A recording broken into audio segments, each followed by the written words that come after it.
Breaking news on Capitol Hill. Police are investigating some sort of suspicious car right now on East Capitol Street Southeast. Casey Nolan has been watching the scene this hour. Casey, we understand you've got some new information. What have you learned? Well, Leslie, just when we thought things had been, so inactive that this was a whole lot to do for nothing, more police are arriving. A new truck just pulled in. More officers getting out with more equipment, moving up East Capitol toward the Capitol here.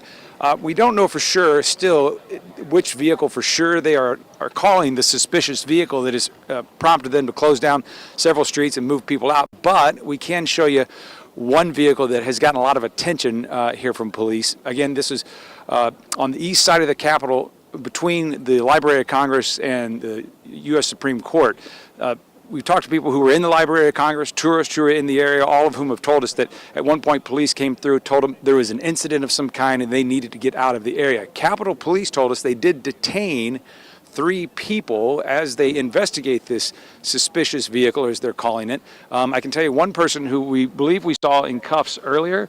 I just recently saw is still with police, no longer in handcuffs. So they're just standing there talking with the police. So a lot of unanswered questions, but also still a lot of activity here on the east side of the Capitol as police continue to investigate and keep these streets closed down around it.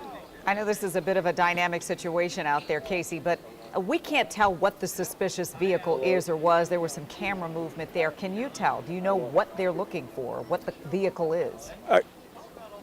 Kurt Brooks is behind the lens here. The best he can tell me is it looks like it's some sort of a transit van. It's got kind of the higher ceiling to it, the doors on the side, but again, we only can tell you for sure, Leslie, that is a vehicle that has some police around it and is getting some attention. There's some activity around it. We don't know that is the suspicious vehicle that they're investigating. There's, as you said, dynamic and a lot of unanswered questions still. All right, we'll let you go and gather some more information. We'll be right here.